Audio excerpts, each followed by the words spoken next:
The Sons of Antiquity present The Hot Take Show. Today's episode. Enough with the masks. We're here, back in the studio. Our favorite place to be. You know who it is. It's Dan. It's Evan. We out you. And we ain't got no masks on. Oh, man. We're bad.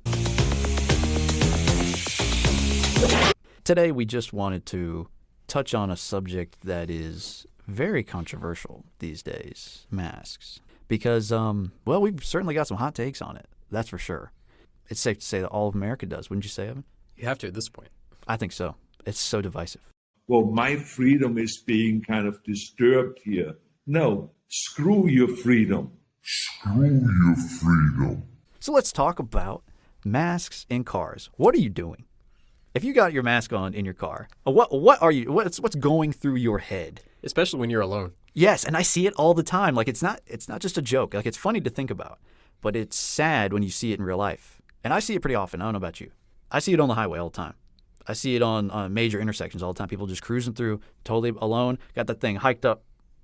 I've never seen anyone in a face shield, though. And the day I see that and the mask, I might just have to get out of my car, Michael Douglas style, in falling down and just say, screw it. I'm leaving. I'm leaving society.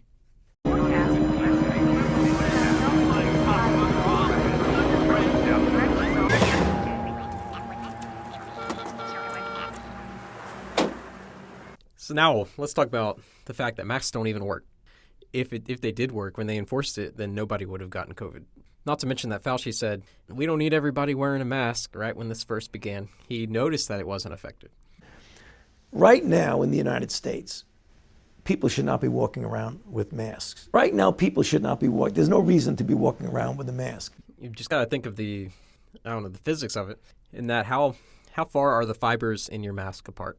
You might not be able to see through them, with your eye, but, they're so many times larger apart than the size of a virus. Possibly, but even the people who are wearing gaiters thought they were safe, and obviously those are not effective, but they'll still wear them because it's just all about the virtue signal. That's really what it was all about. And this also depends on if you can wear them effectively, which you can't. You got some opinions on that. It's so dumb. It's the worst of both worlds. I see it all the time in Walmart. The Oh, employees are always doing this. I don't blame them for wanting to be able to breathe right, but you're not protecting yourself at all. I say masks are some percentage more effective than doing nothing if you wear them right, but you breathe through your nose and your mouth. If you don't wear them over your nose, it's like not wearing one at all. Yeah, if you guys didn't know, you can breathe through your nose and mouth. Try it right now at home, please.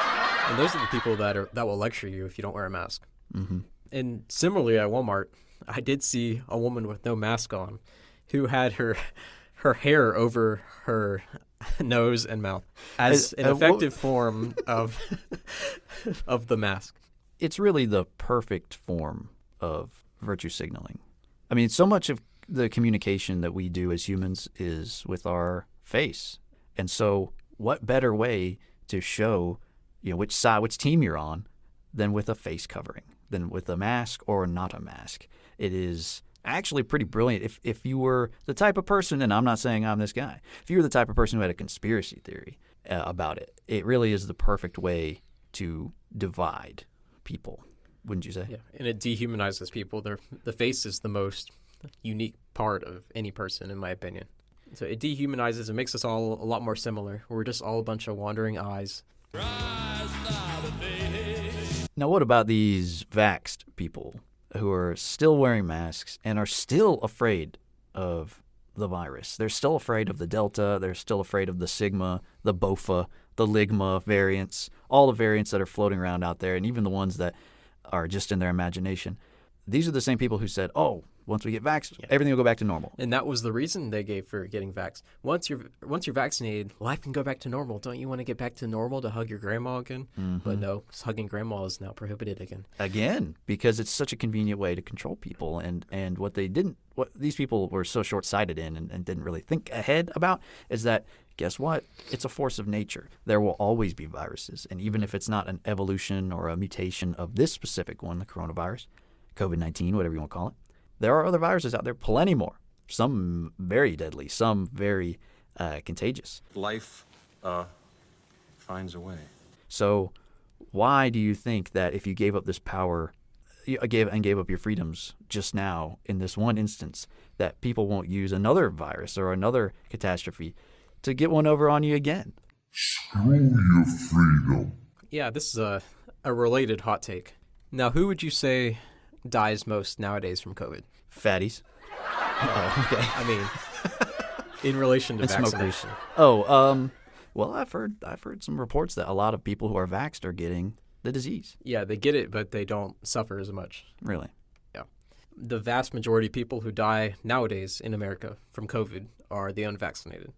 At this point, if you have not been vaccinated, you have chosen not to be vaccinated. Mm-hmm. It's no longer about lack of supply. Everyone has had the opportunity to get it if you wanted to. Therefore, you should be held responsible for the risk you're taking for yourself. It's a personal responsibility. If you die from COVID now, it's your decision. This is true. I'm not going to deny that. You're taking the risk, and that's fine. I'm not saying you shouldn't have that right to take the risk. And nowadays you breathe and you risk your life. But, it's no longer a victimizing virus. Yeah. If you die from it, it's your fault.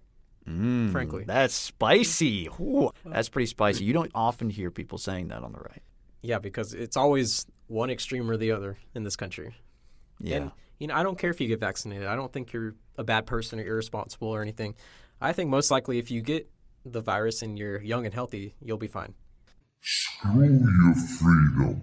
All right, so we all know that COVID is most deadly when you're at your grandma's funeral and when you're at church. COVID just really dislikes wholesome time spent together with other people. But it also cares about social justice. It's not going to victimize these good people who protest racial inequality and racial violence. Of course, in the aftermath of George Floyd's death. Excuse me? I think you mean Saint George Floyd. But if you want to go protest his death in packed quarters outside where masking is not enforced, that's fine. COVID respects social justice.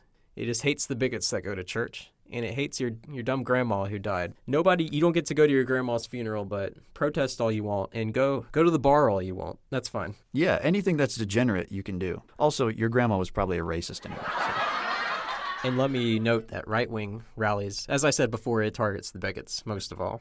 So, of course, right-wing rallies are just super spreader events. Yes, and that is a great segue to my point here and my take on this, which is that all of this is it's really being taken advantage of in the best or worst way possible, depending on how you look at it. So it was Rahm Emanuel who said, "Never let a crisis go to waste." And that is a key takeaway from this, because we're seeing all these evolving buzzwords, this new lexicon, super spreader, social distance, new normal, slow the spread, these slogans. And then even these TV ads. I was so taken aback by how quickly the free market, which I used to love so much, and so much disappointed me during the lockdowns, they leaped right onto all of this stuff, all of these words, just to sell you a product. Ever. Today, more than ever. In times like this. At times like these. During these difficult times. In these troubled times. Challenging times. Trying times. In these times of uncertainty. During this time of great uncertainty. During these uncertain times. During these uncertain times. In uncertain times. In uncertain times. Uncertain times. Unprecedented times. Unprecedented times. Unprecedented times. It really just hurt me almost. Like, it made me really upset that companies were trying to adopt this language and trying to make light of all these policies that were really harmful to small business in order to sell you Amazon products or Walmart. I mean, 2020 was a great year for the rich. Yes. It was one of the worst years for transferring wealth to the most wealthy among us. I totally agree. Think about it, these small businesses weren't allowed to stay open, but did Walmart ever close besides the first 2 weeks? No. Amazon just had a great year, I assume. Jeff Bezos wouldn't have been able to go to space if it hadn't been for 2020. I want to thank every Amazon employee and every Amazon customer, because you guys paid for all of this. Shut up. So it's actually pretty scary when you think about, how much wealth has been redistributed. There was a article, it might have been from BuzzFeed or Slate, one of those rags, where the woman was writing into an advice column and she was saying, "Hey, I need some advice because my husband won't stop wearing his mask. He wears it in the shower, he wears it to bed, he wears it everywhere." And it was a sort of a situation where it was like a security blanket. Sucking his thumb, sort of like that. it became something he was dependent on, a crutch. It's not a crutch, Dad. It's something I've come to rely on to help me through life. Well, that's all the time we have left today. I just got a message from Google, Facebook, YouTube, and every other social media site. We've been permanently canceled. Our credit cards been canceled, bank accounts drained, and we'll be on the run from here on out for criticizing the lockdowns and the masks and the vaccine. So we'll see you when we see you. Peace out.